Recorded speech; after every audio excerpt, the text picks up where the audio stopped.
하나님은 우리를 어떻게 도우시는가? 도울 사람을 보내 도우신다. 우연을 통해서도 도우신다는 제목으로 말씀을 전하겠습니다. 본문에 help me, 나를 도우소서가 나옵니다. 같은 단어가 본문 시편 끝에 두 번 더 나옵니다. 173절 나의 도움이 되게 하소서, 175절 나를 돕게 하소서. 본문이 176절이라는 긴 기도문인데 한 문장으로 하면 결국 help me, 나를 도우소서입니다. 우리의 기도의 대부분도 결국 나를 도우소서이죠.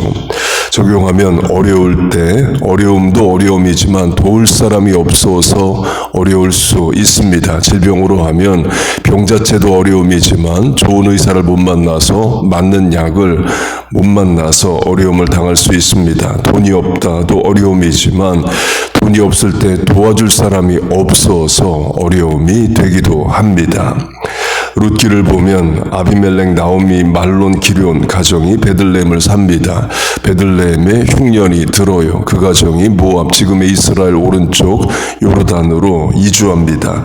잠깐 피신하는 게 아니라 아예 모압 땅에서 살려고 해요. 근거는 말론, 기럧 두 아들이 모압 여자와 결혼을 합니다.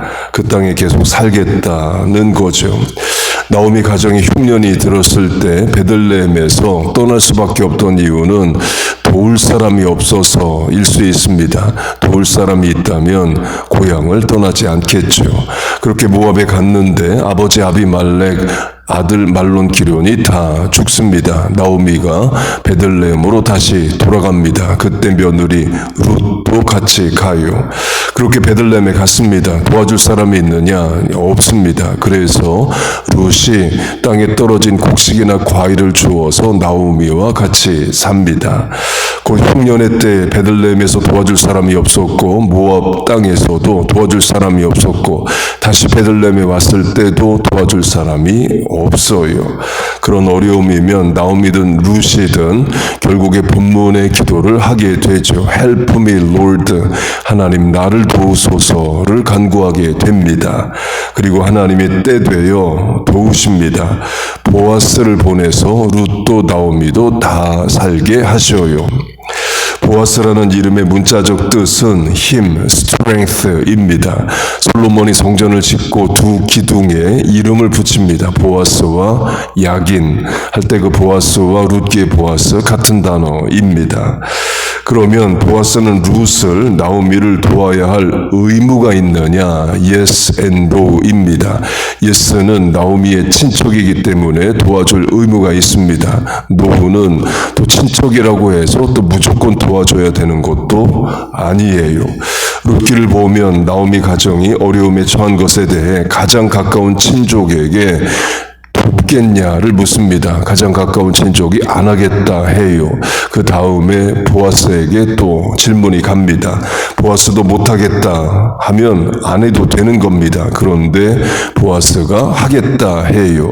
그걸 룻기는 은혜라고 말합니다. 은혜를 베풀다, 은혜를 입다, 은혜를 베풀다로 은혜를 3번 강조합니다. 곧 하나님이 은혜 베풀 자를 보내서 도와주셔요. 다니엘도 마찬가지입니다. 소년의 나이에 나라가 망하고 바벨론의 전쟁 포로로 끌려옵니다. 교육의 기회를 얻어서 킹스 어카데미에서 공부를 하게 됩니다. 그러나 유대인으로 먹을 수 없는 음식을 먹어야 되는 위기에 처하게 돼요. 도울 사람이 없습니다. 다니엘의 부모는 전쟁 중에 나라 망할 때 죽었을 거고 살아서 포로로 끌려왔다 해도 다니엘을 직접 도울 수가 없습니다. 다니엘이 슈퍼바이저에 해당하는 환관장에게 제안을 합니다.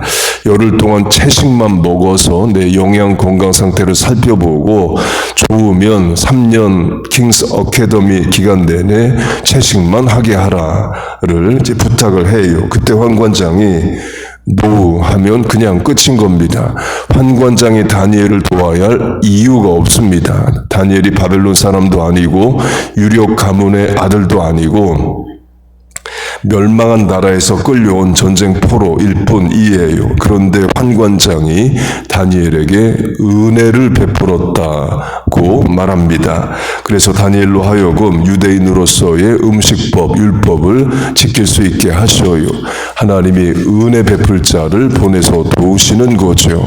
우리에게 적용하면 지난 세월 우리 인생에도 하나님이 그렇게 보내주신 도울 사람들이 있었습니다.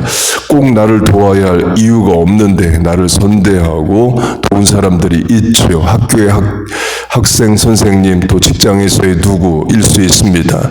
또는 미국 이민 와서 전혀 연고가 없는 백인, 흑인이 도왔을 수 있습니다. 그게 다 하나님이 보내주신 도울 사람인 거예요. 내가 잘해서 인복이 있어서가 아니라 하나님이 불쌍히 여기시고 은혜를 베풀어 주신 겁니다. 그렇게 보아스가 룻을 돕게 되는데요. 룻기를 보면 중요한 부사가 나옵니다. 우연히이에요. 룻이 땅에 떨어진 과일이나 곡식을 주워서 먹고 삽니다. 그 말은 베들레헴의 여러 과수원이나 밭에 들어가서 떨어진 곡식을 주웠다는 거죠.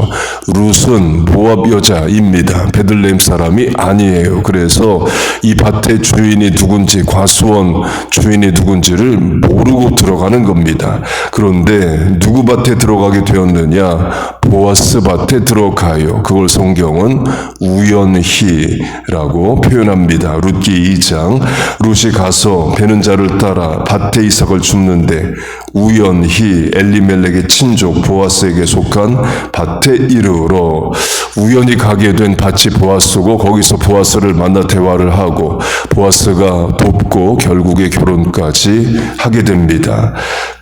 그리고 보아스와 룻은 다윗의 증조 할아버지 할머니가 돼요. 우연이란 부사가 사용되지만 하나님의 도우심입니다. 근거는 우연히로 번역된 그 부사가 민수기 35장에서는 appoint, select, 정하다, 선택하다로 번역이 됩니다. 그 사람이 볼 때는 우연이지만 하나님의 appointment, 예약, 연결, select, 정하심, 도우심, 인도인 거죠. 그러면 우리 인생에도 그런 일이 있었습니다. 우연의 이름으로 다가온 하나님의 섭리가 있어요. 그게 만남이든 또 결정이든 하나님의 도우심이 있습니다. 찾으면 찾아집니다. 또 찾아지는 만큼 감사할 수 있어요. 같은 차원을 에스더로 하면요. 에스더가 페르시아의 왕비가 됩니다. 그때도 은혜를 입어가 나오고 왕비 되기 전에 환관 헤게가 에스더를 돕습니다. 다니엘은 환관장이 돕고 에스더는 환관이 도와요. 다 꼭 도와야 될 이유가 없는 사람들이 돕습니다. 에스더의 사촌 모르드게가 왕을 죽이려는 자들의 음모를 듣고 고발을 해서 왕이 죽지 않고 살게 됩니다. 그런 공이 있으면 바로 보상이 주어지는 게 상식인데 아무런 보상이 주어지지 않아요. 모르드게가 이상하다, 속상하다 했을 겁니다. 그러던 어느 날 페르시아의 총리 하만이 페르시아 제공대의 모든 유대인들을 다 죽이려는 계획을 세웁니다. 또 그러던 어느 날 페르시아 왕이 잠이 오지 않아서 밤에 잠을 못 자요. 그럼 여러 가지를 할 수 있습니다. 술을 가져오라 할 수도 있고 밤에 산책을 나가볼 수도 있습니다. 그런데 왕이 역대 일기, 왕조 실록과 같은 기록 문서를 가져오라 해요. 그것도 페르시아의 초대왕 고레스의 일이나 또 자기 아버지의 일이 아니라 자기 치세에 있었던 일을 기록한 것을 읽으라고 합니다. 그때 모르드게가 자기를 죽이려는 자를 고발해서 그들이 처벌을 받고 자기는 죽지 않았다를 듣고 알게 됩니다. 그래서 왕이 묻습니다. 모르드게에게 어떤 상을 주었느냐? 어떤 상도 주지 않았다라고 답을 해요. 그래서 뒤늦게 보상을 하게 되는데 그때 또 유대인을 죽이려고 했던 하만이 찾아오고 결국에 그게 중요한 역전반전의 계기가 됩니다. 룻기에 나오는 우연히로 하면 그날 왕이 잠이 안 온 것이 우연히일 수 있죠. 그러나 그리고 역대일기 중에서도 자기 통치 부분을 읽은 것도 우연이라 할 수 있습니다. 그러나 하나님의 어포인트, 셀렉션, 정하심, 인도인 거예요. 지난 인생도 오늘도 장래도 다 하나님이 도우셔서 우리 살아갑니다. 근데 다 못 깨닫고 살아요. 우연의 이름으로 오면 우리 그렇게 심각하게 생각을 또 안 할 수 있습니다. 그래서 나는 지난 세월 우연인가 보다로 중하게 생각을 안 했지만 뒤돌아보면 결국 하나님의 크신 인도하심이었고 작은 시발이었지만 큰 역사일 수 있는 겁니다. 그때 그 사람이 왜 나를 도왔을까? 나는 그때 어떻게 그런 판단을 할 수 있었을까? 다 하나님의 은혜입니다. 마지막으로 우연처럼 보였지만 결국 하나님의 인도 섭리였다를 우리 교회의 남미 선교로 적용을 하겠습니다.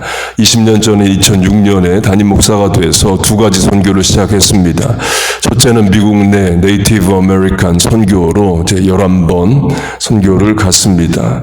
둘째는 남미 선교로 17번을 했어요. 2006년에 뉴저지에 전도 폭발 교육을 한다고 해서 신청을 하고 갔습니다. 거기서 제가 한국에서 신학교 다닐 때 이제 같은 학년의 목사님인데 신학교 다닐 땐 얼굴만 하고 대화는 한 번도 안 해본 분을 만나게 됐습니다. 그래서 얼굴은 봤기 때문에 대화를 했는데 그분이 페루 이민교회 부목사를 한다는 거예요. 저는 그때 교회 이제 중남미 선교를 찾고 있었습니다. 그래서 페루 이민교회랑 우리 이민교회랑 같이 선교하면 어떠냐를 물었고 그 목사님이 자기 부목사니까 와서 담임 목사님에게 물으라고 했어요. 그래서 페루 이민교회에 갔습니다. 갔더니 페루 담임 목사님이 본인은 안 하고 선교사님 한 분을 소개시켜 주셨습니다. 그 선교사님과 11번 페루 선교를 했습니다. 그리고 그 페루 부목사님이 볼리비아 선교사님도 소개를 시켜줘서 교회가 4번 선교를 했어요. 그리고 그 페루 부목사님은 한국에 가서 부목사 하다가 또 담임 목회하다가 결국 자기가 부목사로 있었던 페루 이민교회의 담임 목사로 와 계셔요. 그래서 작년에 페루 그 이민교회와 우리 교회가 일주일 같이 선교를 했습니다. 2006년에 저는 저대로 저 자신의 계획대로 전도 폭발 선교의 그 과정에 지원을 해서 뉴저지 안에 있는 프로그램에 갔고 그 목사님은 페루에서 신청해서 페루에서 뉴저지까지 와서 전도 폭발 교육을 받은 거예요. 둘 다 계획하고 서로 계획하고 만난 게 아니죠. 가보니까 우연히 만난 겁니다. 그러나 그 만남이 계기가 돼서 지난 20년 교회 선교를 할 수 있었습니다.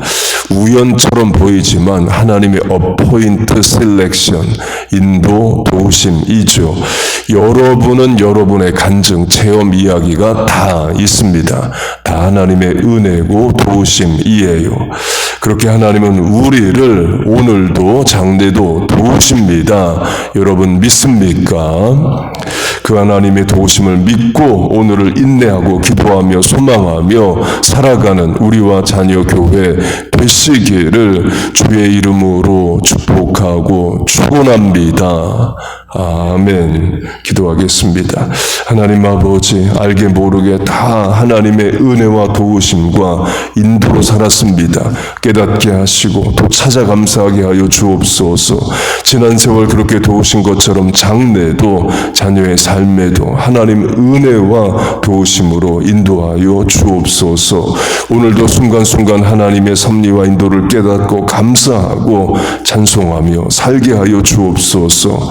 하나님 오늘도 Help me Lord, 주여 나를 도우소서 구하러 나왔습니다. 삶의 문제와 고민으로 질병과 갈등으로 계획과 소원을 하나님께 아뢰입니다. 하나님만이 하실 수 있는 일들을 행하여 주옵소서. 연약한 우리를 도와 주시옵소서. 예수님의 이름으로 기도하옵나이다. 아멘.